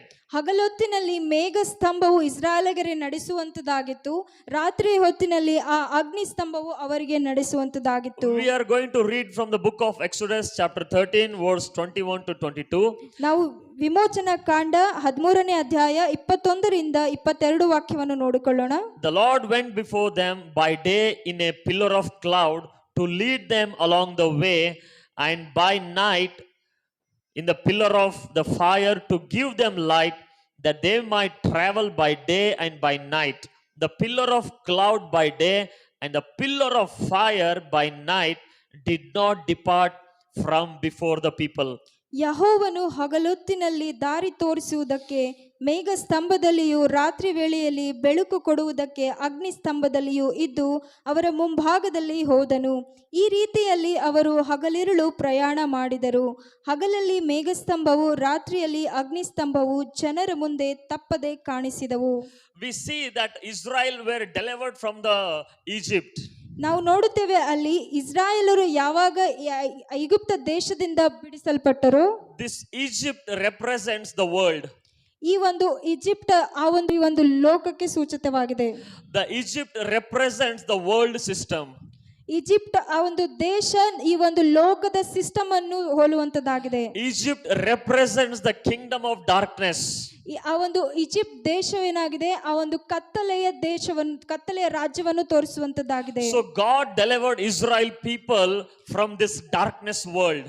ಆಗ ದೇವರು ಇಸ್ರಾಯೇಲರನ್ನು ಆ ಒಂದು ಕತ್ತಲೆಯ ದೇಶದಿಂದ ಬಿಡುಗಡೆ ಪಡಿಸಿದರು. And God promised them that I will give you a promised land that which is flowing with milk and honey. ಮತ್ತು ದೇವರು ಆ ಇಸ್ರಾಯೇಲರಿಗೆ ವಾಗ್ದಾನ ಮಾಡಿದರು, ನಾನು ನಿಮಗೆ ಹಾಲು ಜೇನು ಹರಿಯುವ ದೇಶವನ್ನು ಕೊಡುತ್ತೇನೆಂದು. Now they are out of Egypt. ಈಗ ಅವರು ಈ ಐಗುಪ್ತ ದೇಶದಿಂದ ಹೊರಗಡೆ ಬಂದರು. They don't know where to go, how to go. ಅವರಿಗೆ ಗೊತ್ತಿಲ್ಲ ಹೇಗೆ ಹೋಗ್ಬೇಕು, ಎಲ್ಲಿಗೆ ಹೋಗ್ಬೇಕೆಂದು. But Bible says that the pillar of cloud and pillar of fire was leading Israel people. Bible ಸತ್ಯವೇದ ಹೇಳ್ತದೆ, ಮೇಘ ಸ್ತಂಭವು ಮತ್ತು ಅಗ್ನಿ ಸ್ತಂಭವು ಇಸ್ರಾಯೇಲರಿಗೆ ನಡೆಸುತ್ತಿತ್ತು. They were not knowing the way how to go. ಅವರಿಗೆ ಗೊತ್ತಿರಲಿಲ್ಲ, ಆ ಮಾರ್ಗ ಗೊತ್ತಿರಲಿಲ್ಲ, ಯಾವ ತರ ಹೋಗಬೇಕೆಂದು. But the Israel entire people were dependent on these two things, that the pillar of cloud and the pillar of fire. ಆದ್ರೆ ಇಸ್ರಾಯೇಲರು ಅಗ್ನಿಸ್ತಂಭ ಮತ್ತು ಮೇಘ ಸ್ತಂಭ ಈ ಎರಡರ ಮೇಲೆ ಡಿಪೆಂಡ್ ಆಗಿದ್ದರು. So please listen to me carefully. ದಯವಿಟ್ಟು ಎಲ್ಲರೂ ಕಿವಿಗೊಟ್ಟು ಕೇಳಿರಿ. This pillar, the number one point is the pillar was a manifestation of God's presence. ಈ ಒಂದು ಪಿಲ್ಲರ್ ಏನಾಗಿದೆ, ದೇವರ ಪ್ರಸನ್ನತೆಯನ್ನು ಸೂಚಿಸುವಂತದ್ದಾಗಿದೆ. They were in the presence of God. ಎಲ್ಲಿ ದೇವರ ಪ್ರಸನ್ನತೆ ಇದೆ, The presence of God will lead to the destiny. ದೇವರ ಒಂದು ಪ್ರಸನ್ನತೆ ಅವರಿಗೆ ನಡೆಸುವಂತದ್ದಾಗಿದೆ. The presence of God will lead us where God wants us to be. ಆ ದೇವರ ಒಂದು ಪ್ರಸನ್ನತೆ ಅವರಿಗೆ ನಮಗೆ ನಡೆಸುವಂತದ್ದಾಗಿದೆ, ನಾವೆಲ್ಲಿರಬೇಕೆಂದು. Maybe we have come out of the world. ನಾವು ಆ ಒಂದು ಲೋಕದಿಂದ ಹೊರಗಡೆ ಬಂದಿರಬಹುದು. Maybe we have come out of darkness. ನಾವು ಆ ಕತ್ತಲೆಯ ಲೋಕದಿಂದ ಹೊರಗಡೆ ಬಂದಿರಬಹುದು. But if you don't have the presence of God, ಆದರೆ ನಮ್ಮ ಜೀವಿತದಲ್ಲಿ ದೇವರ ಪ್ರಸನ್ನತೆ ಇಲ್ಲದಿದ್ದರೆ, if you don't experience the presence of God, ನಮಗೆ ದೇವರ ಒಂದು ಪ್ರಸನ್ನತೆ ನಮಗೆ ಎಕ್ಸ್ಪೀರಿಯನ್ಸ್ ಆಗೋದಿಲ್ಲ ಅಂದ್ರೆ, we will be lost in the wilderness. ನಾವು ಆ ಒಂದು ಅರಣ್ಯದಲ್ಲಿ ಕಳೆದು ಹೋಗುತ್ತೇವೆ. As these Israel people were lost in the wilderness. ಹೇಗೆ ಇಸ್ರಾಯೇಲರು ಆ ಒಂದು ಅರಣ್ಯದಲ್ಲಿ ಕಳೆದು ಹೋಗಿದರು. But in the New Testament, ಆದರೆ ಹೊಸ ಒಡಂಬಡಿಕೆಯಲ್ಲಿ Jesus is the glory of God made manifest. ದೇವರ ಯೇಸು ಕ್ರಿಸ್ತನು ದೇವರ ಮಹಿಮೆಯಾಗಿ ಕಾಣಬಂದರು. Jesus is our light. ಯೇಸು ಕ್ರಿಸ್ತನು ನಮಗೆ ಬೆಳಕಾಗಿದ್ದನು. Jesus Christ is our word. ಯೇಸು ಕ್ರಿಸ್ತನು ನಮ್ಮ ಜಗತ್ತಾಗಿದ್ದರು. He will lead us in our spiritual journey. ಆತನು ನಮಗೆ ನಡೆಸುವಂತನಾಗಿದ್ದಾನೆ ನಮ್ಮ ಆತ್ಮಿಕ ಜೀವನದಲ್ಲಿ. we have come out of the world, ನಾವು ಈ ಜಗತ್ತಿನಿಂದ ಹೊರಗಡೆ ಬಂದಿದ್ದೇವೆ, we have come out of darkness. ನಾವು ಕತ್ತಲೆಯಿಂದ ಹೊರಗಡೆ ಬಂದಿದ್ದೇವೆ. But if we don't know how to walk in the spiritual life, ಆದರೆ ನಮಗೆ ಗೊತ್ತಿಲ್ಲ ಆತ್ಮಿಕ ಜೀವನದಲ್ಲಿ ಹೇಗೆ ನಡೆಯಬೇಕೆಂದು, whom to follow if we don't know, ಯಾರಿಗೆ ನಾವು ಫಾಲೋ ಮಾಡಬೇಕೆನ್ನೋದು ನಮಗೆ and ಗೊತ್ತಿರದಿದ್ದರೆ, whom we are surrounded with if we are not aware of it, ನಾವು ಯಾರ ಸುತ್ತಮುತ್ತಲೂ ಇದ್ದೇವೆ ಅನ್ನೋದು ನಮಗೆ ಗೊತ್ತಿಲ್ಲದೆ ಇದ್ದರೆ we will be in a confusion. ನಾವು ಕನ್ಫ್ಯೂಷನ್ ಅಲ್ಲಿ We ಇರುವಂತದ್ದಾಗಿದೆ, will be in a distraction. ನಾವು ಡಿಸ್ಟ್ರಾಕ್ಷನ್ ಅಲ್ಲಿ ಇರುವಂತರಾಗಿದ್ದೇವೆ. That is why God, with a pillar of cloud and a pillar of fire, he led Israel people. ಅದಕ್ಕಾಗಿಯೇ ದೇವರು ಅಗ್ನಿ ಸ್ತಂಭ ಮತ್ತು ಮೇಘ ಸ್ತಂಭಗಳಿಂದ ಇಸ್ರಾಯೇಲರನ್ನು ನಡೆಸಿದರು. It says in day it was a pillar of cloud, and that same pillar of cloud in night it was pillar of fire. ಹೇಳುತ್ತಾರೆ, ಇಲ್ಲಿ ವಾಕ್ಯ ಹೇಳ್ತದೆ, ಬೆಳಿಗ್ಗೆಯಲ್ಲಿ ಮೇಘ ಸ್ತಂಭವಾಗಿತ್ತು, ಆ ಒಂದು ಸಂಜೆ ರಾತ್ರಿಯ ವೇಳೆಯಲ್ಲಿ ಅಗ್ನಿ ಸ್ತಂಭವು ನಡೆಸುತ್ತಿತ್ತು. Depending upon the situation, depending upon the circumstances, God always will provide us.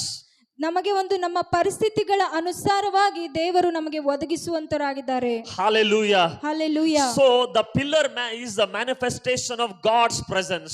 ಆ ಒಂದು ಸ್ತಂಭ ದೇವರ ಪ್ರಸನ್ನತೆಯನ್ನು ಸೂಚಿಸುತ್ತದೆ. If you are having Jesus Christ as your savior, ನಿಮ್ಮ ಹತ್ರ ಯೇಸು ಕ್ರಿಸ್ತನು ನೀವು ಅಕ್ಸೆಪ್ಟ್ ಮಾಡ್ಕೊಂಡಿದ್ದೀರ, ಯೇಸು ಕ್ರಿಸ್ತ ನಿಮ್ಮ ರಕ್ಷಕನೆಂದು, and the presence of the Holy Spirit is with you, ಮತ್ತು ಪರಿಶುದ್ಧಾತ್ಮನ ಪ್ರಸನ್ನತೆ ನಿಮ್ಮಲ್ಲಿದೆ, you should submit to the presence of the Holy Spirit. ನೀವು ಪರಿಶುದ್ಧಾತ್ಮನನ್ನು ಒಂದು ಸಬ್ಮಿಟ್ ಮಾಡಬೇಕಾಗಿದೆ, And you should be led by the Holy Spirit. ನೀವು ಪರಿಶುದ್ಧಾತ್ಮನಿಂದ ನಡೆಸುವಂತರಾಗಿರಬೇಕಾಗಿದೆ. Otherwise, in our spiritual journey, we will be lost somewhere. ನಮ್ಮ ಒಂದು ಆತ್ಮೀಕ ಜೀವನವನ್ನು ನಾವು ಕಳೆದುಕೊಳ್ಳುವಂತರಾಗಿದ್ದೇವೆ. Maybe we have left the world.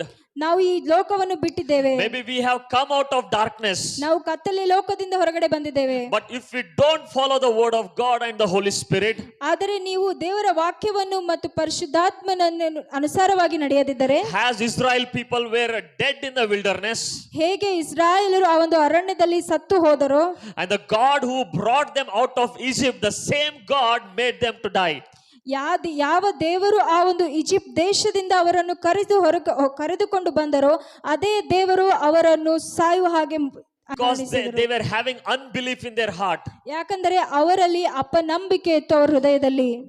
They were seeing with their eyes, but still they are not perceiving it. ಅವರು ತಮ್ಮ ಕಣ್ಣಿನಿಂದ ನೋಡಿದರೂ ಅದನ್ನು ಒಪ್ಪಿಕೊಳ್ಳುತ್ತಿರಲಿಲ್ಲ. They are seeing many miracles with their eyes. ಅವರು ಅನೇಕ ಅದ್ಭುತಗಳನ್ನು ನೋಡುತ್ತಿದ್ದರು. But Bible says their heart was always in the Egypt. ಆದರೆ ಬೈಬಲ್ ಹೇಳ್ತದೆ, ಸತ್ಯವೇದ ಹೇಳ್ತದೆ, ಅವರ ಹೃದಯವು ಅದು Egypt ದೇಶದಲ್ಲಿತ್ತೆಂದು. They came out of Egypt. ಅವರು ಐಗುಪ್ತ ದೇಶದಿಂದ ಹೊರಗಡೆ ಬಂದರು. But Egypt did not come out of them.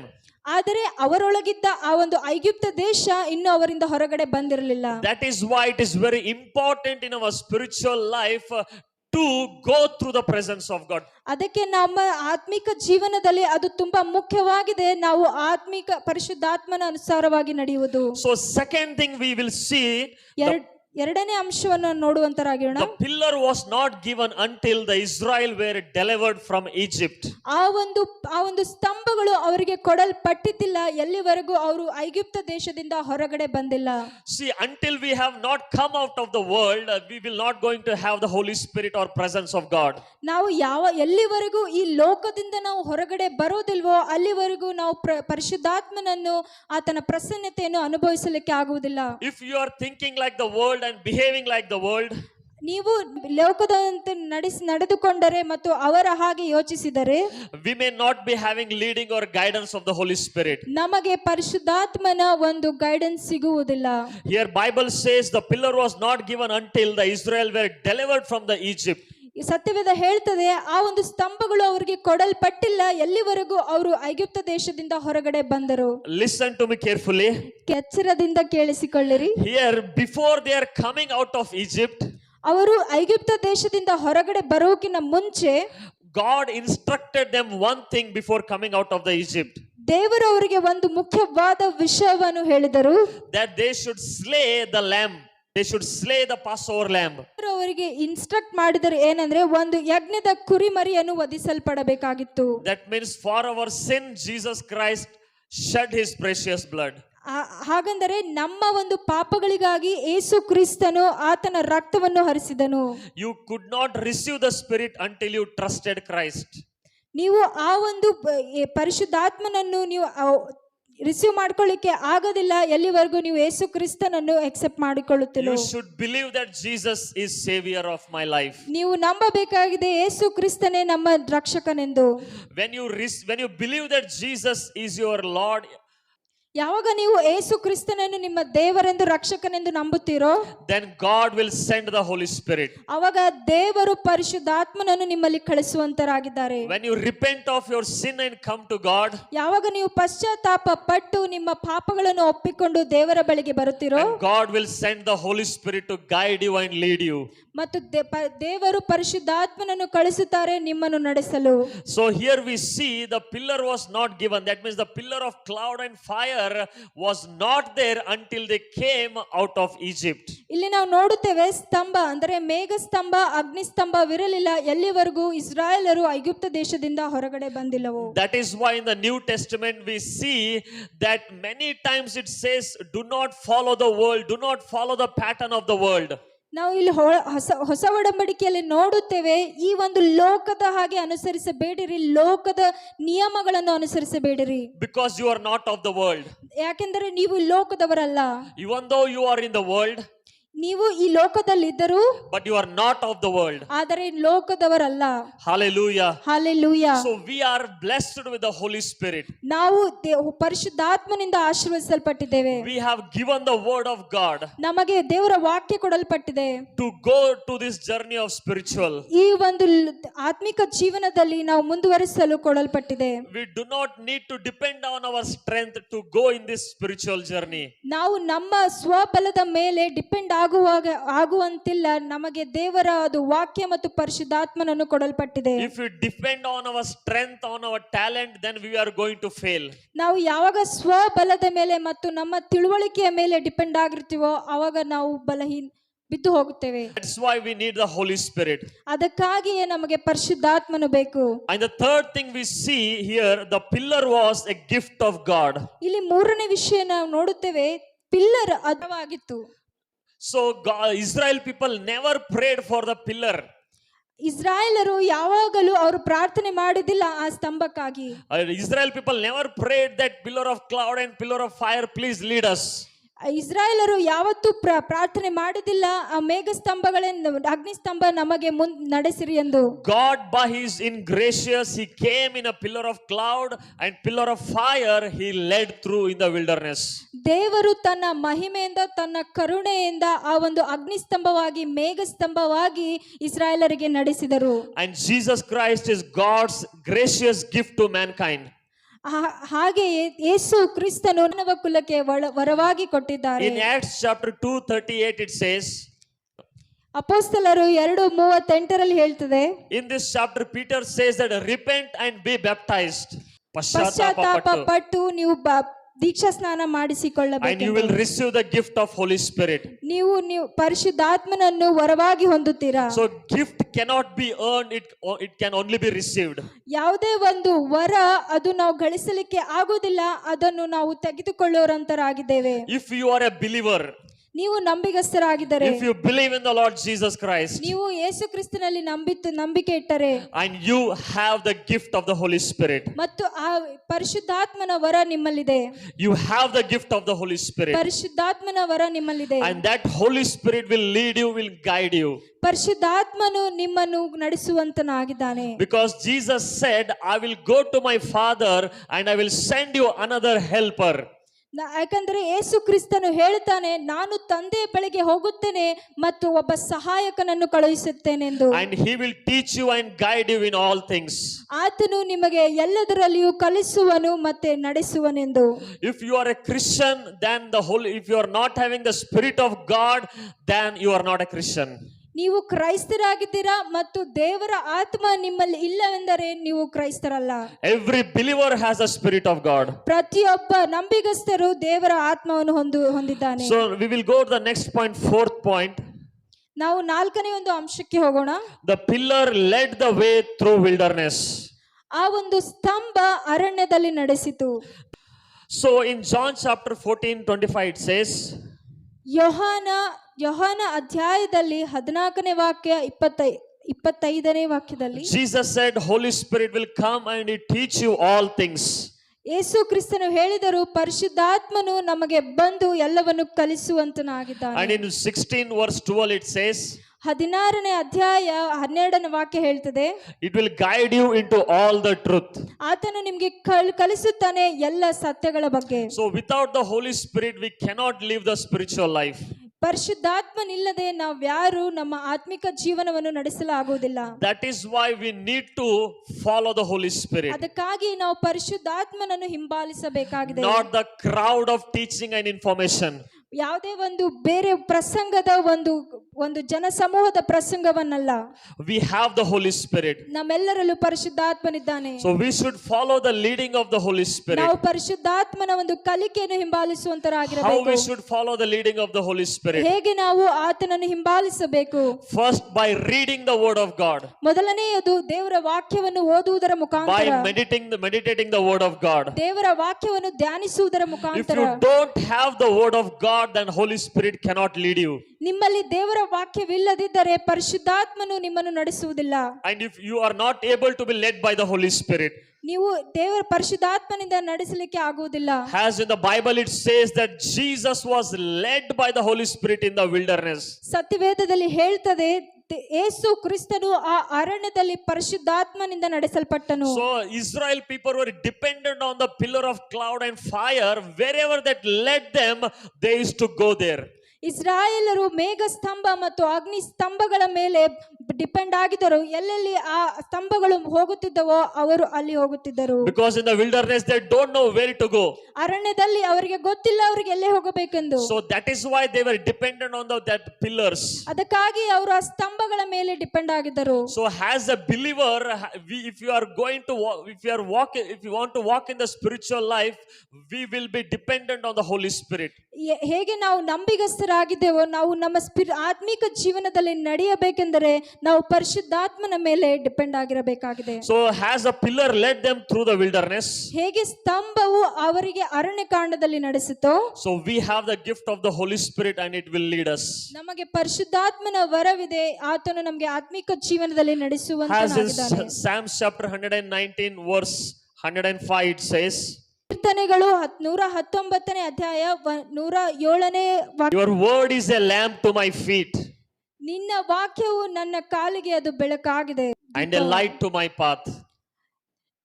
ಮತ್ತು ನನ್ನ ಒಂದು ಕಾಲಿಗೆ ಬೆಳಕಾಗಿದೆ ಎಂದು. Your word is a lamp to my feet ನಿನ್ನ ವಾಕ್ಯವು ನನ್ನ ಕಾಲಿಗೆ ದೀಪವಾಗಿದೆ and a light to my path. ಮತ್ತು ನನ್ನ ಮಾರ್ಗಕ್ಕೆ ಬೆಳಕಾಗಿದೆ ಎಂದು. Amen. Amen. Hallelujah. Hallelujah. And the fifth thing we learn in this pillar is ಒಂದು 5ನೇ ಅಂಶವನ್ನು ನಾವು the ನೋಡುವಂತರಾಗಿದ್ದೇವೆ. pillar provided protection to the Israelites. ಆ ಒಂದು ಸ್ತಂಭಗಳು ಇಸ್ರಾಯೇಲರಿಗೆ ರಕ್ಷಣೆ ನೀಡುವಂತದಾಗಿತ್ತು. See, when the Egyptians were following them, ಯಾವಾಗ ಒಂದು ಐಗುಪ್ತ ದೇಶದವರು ಅವರ ಆ ಸ್ತಂಭಗಳಿಗೆ ಹಿಂಬಾಲಿಸುತ್ತಿದ್ದರು. so that's the same pillar of cloud and pillar of fire came in between Egypt and Israel. ಆ ಒಂದು ಮೇಘ ಸ್ತಂಭ ಮತ್ತು ಅಗ್ನಿ ಸ್ತಂಭ ಇಸ್ರಾಯೇಲರು ಮತ್ತು ಐಗುಪ್ತರ ನಡುವೆ ಬಂದಿತು. It protected from the Egyptian army. ಅದು ಆ ಒಂದು ಸ್ತಂಭಗಳು ಇಸ್ರಾಯೇಲರನ್ನು ಐಗುಪ್ತರಿಂದ ರಕ್ಷಣೆ ನೀಡಿತು. We will see in 14th chapter, Exodus 14th chapter verse 19 to 20. ನಾವು ನೋಡುತ್ತೇವೆ ಇಲ್ಲಿ ವಿಮೋಚನ ಕಾಂಡ 14ನೇ ಅಧ್ಯಾಯ 19-20ರಲ್ಲಿ ನಾವು ನೋಡುತ್ತೇವೆ. And the angel of God who went before the host of Israel moved and went behind them, and the pillar of the cloud went from before them and stood behind them, coming between the host of Egypt and the host of Israel. It was a cloud and darkness to the Egyptians, but it gave light by night to the Israelites, and the one host did not come near the other all night. ಆಗ ಇಸ್ರಾಯೇಲರ ದಂಡಿನ ಮುಂದೆ ಹೋಗುತ್ತಿದ್ದ ದೇವದೂತನು ತನ್ನ ಸ್ಥಳವನ್ನು ಬಿಟ್ಟು ಅವರ ಹಿಂದಕ್ಕೆ ಬಂದನು. ಅವರ ಮುಂದಾಗಿದ್ದ ಮೇಘಸ್ತಂಭವು ಅಲ್ಲಿಂದ ಬಂದು ಅವರ ಹಿಂದೆ ನಿಂತುಕೊಂಡಿತು.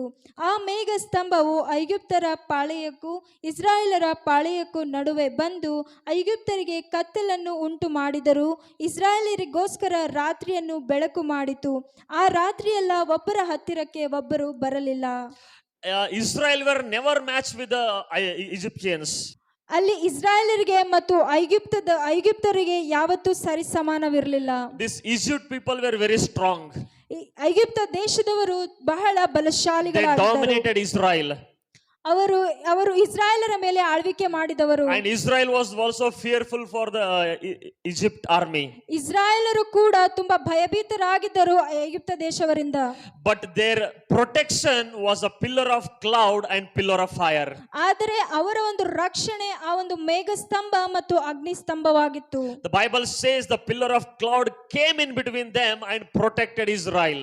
ಸತ್ಯವೇದ ಹೇಳ್ತದೆ ಆ ಒಂದು ಸ್ತಂಭ ಐಗುಪ್ತ ದೇಶದ ಮತ್ತು ಇಸ್ರಾಯೇಲರ ನಡುವೆ ಬಂದು ನಿಂತಿತಂದು. And it protected Israel. ಮತ್ತು ಇಸ್ರಾಯೇಲರಿಗೆ ರಕ್ಷಣೆ ನೀಡಿತು. In the same way the Lord will protect us from every temptations ಅದೇ ತರವಾಗಿ ದೇವರು ನಮ್ಮ ಎಲ್ಲಾ ಶೋಧನೆಗಳಿಂದ ನಮ್ಮನ್ನು that ರಕ್ಷಿಸುವಂತರಾಗಿದ್ದಾರೆ. are beyond our capacity. ಸಾಮರ್ಥ್ಯದಿಂದ ಹೆಚ್ಚಾಗಿ And the Lord will protect us. ದೇವರು ನಮ್ಮನ್ನು ರಕ್ಷಣೆ The Lord will ಮಾಡುವ give us strength ದೇವರು ನಮಗೆ ಬಲವನ್ನು ಕೊಡುವ ಆತರಾಗಿದ್ದಾರೆ. because we are having the Holy Spirit. ಯಾಕಂದ್ರೆ ನಮ್ಮಲ್ಲಿ In ಪರಿಶುದ್ಧಾತ್ಮನಿದ್ದಾನೆ. the Bible it says ಸತ್ಯವೇದದಲ್ಲಿ ಹೇಳ್ತದೆ, the one who is in you is greater than one who is in the world. ನಿಮ್ಮಲ್ಲಿರುವ ಆತನು ಈ ಲೋಕದಲ್ಲಿರುವ ಆತನಿಗಿಂತ ಹೆಚ್ಚಿನವನು. That is why our protection is not dependent on our strength, it is dependent upon the Holy Spirit. ಅದಕ್ಕಾಗಿ ನಮ್ಮ ಒಂದು ರಕ್ಷಣೆಯು ಅದು ನಮ್ಮ ಬಲದ ಮೇಲಲ್ಲ, ನಮ್ಮಲ್ಲಿರುವ ಆತನ ಬಲದ ಮೇಲೆ. So Holy Spirit will strengthen us and he will give us protection. ಪರಿಶುದ್ಧಾತ್ಮನು ನಮಗೆ ಬಲಪಡಿಸುವ ಆತನಾಗಿದ್ದಾನೆ ಮತ್ತು ರಕ್ಷಣೆ ನೀಡುವಂತನಾಗಿದ್ದಾನೆ. And the sixth we see the pillar was darkness to the Egyptians.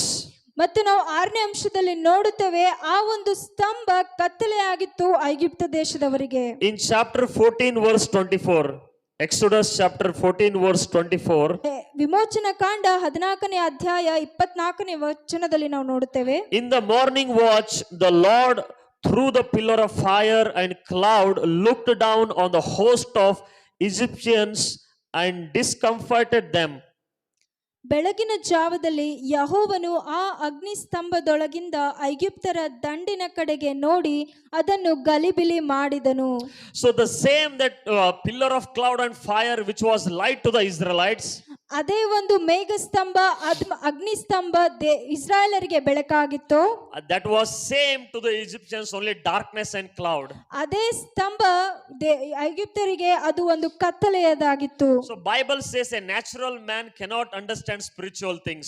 ಸತ್ಯವೇದ ಹೇಳ್ತದೆ ಒಬ್ಬ ಸಾಮಾನ್ಯ ಮನುಷ್ಯ ಆತ್ಮೀಕ ವಿಷಯಗಳನ್ನು ತಿಳಿದುಕೊಳ್ಳಲಾಗುವುದಿಲ್ಲ. If you are in the world and if you are in the crowd, ನೀವು ಈ ಜಗತ್ತಿನಲ್ಲಿ ಮತ್ತು ಜನ ಸಮೂಹದಲ್ಲಿದ್ದರೆ you cannot understand spiritual things. ನಿಮಗೆ ಅರ್ಥವಾಗುವುದಿಲ್ಲ ಆತ್ಮೀಕ ವಿಷಯಗಳು. That is why you have to follow the Holy Spirit. ಅದಕ್ಕಾಗಿಯೇ ನೀವು ಪರಿಶುದ್ಧಾತ್ಮನನ್ನು So ಹಿಂಬಾಲಿಸಬೇಕಾಗಿದೆ. the pillar was darkness to the Egypt.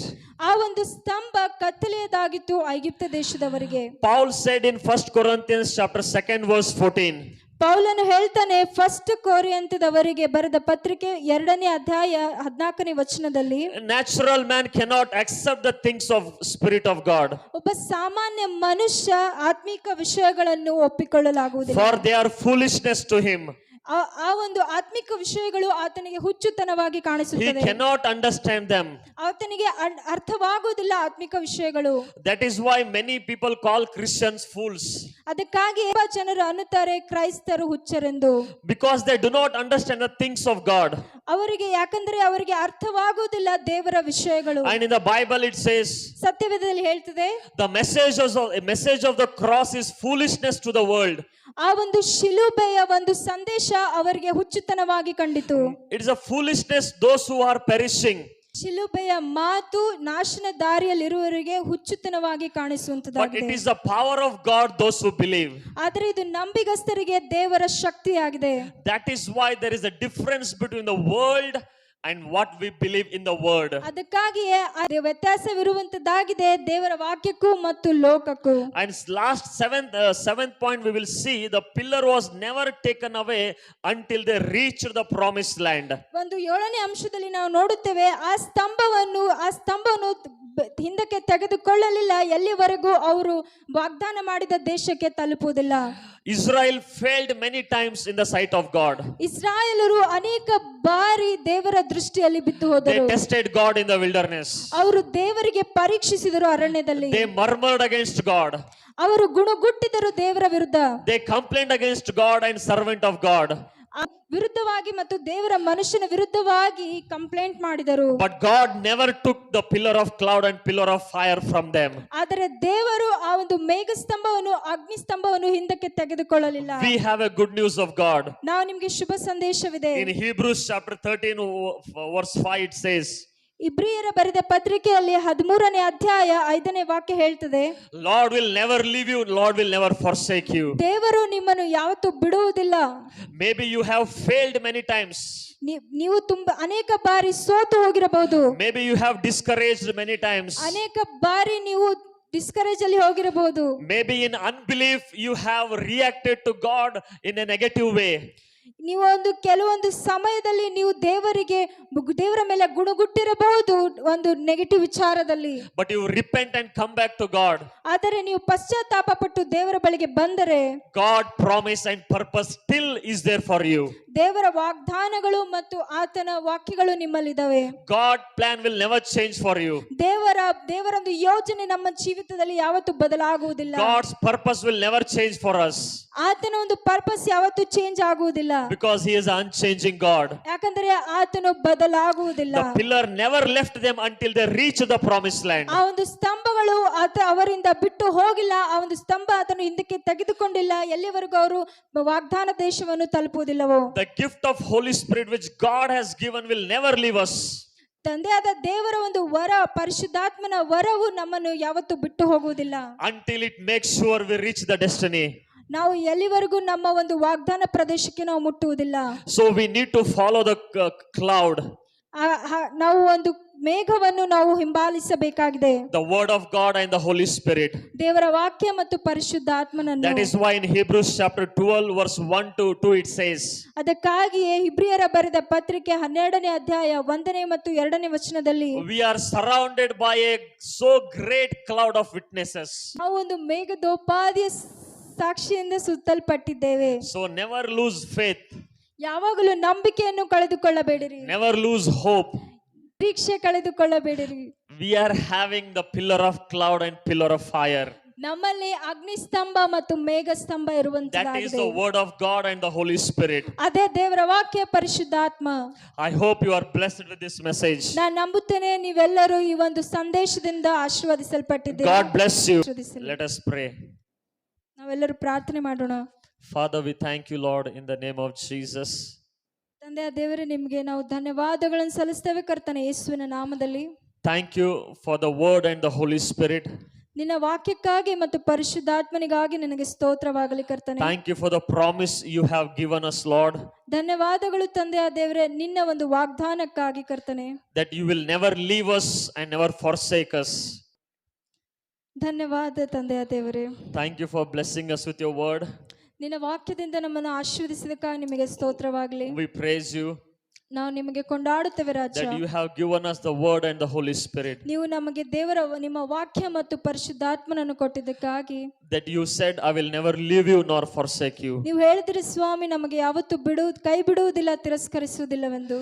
Lord, I pray those who are connected, Lord, bless them. ದೇವರೇ, ನಾನು ಪ್ರಾರ್ಥಿಸ್ತೇನೆ ಕರ್ತನೆ, ಯಾರ್ಯಾರು ಈ ಆನ್ಲೈನ್ ಅಲ್ಲಿ ಕನೆಕ್ಟ್ ಆಗಿದವರು ಅವರಿಗೆ ಆಶೀರ್ವದಿಸಪ್ಪ ಕರ್ತನೆ. Lord, through the word, let the healing flow in their life. ನಿನ್ನ ವಾಕ್ಯದ ಮುಖಾಂತರ ಆ ಒಂದು ಸ್ವಸ್ಥತೆ ಅವರ ಜೀವನದಲ್ಲಿ ಉಂಟಾಗಲಿ. Any physical conditions, financial conditions, Lord, I pray any spiritual conditions that be healed in the name of Jesus.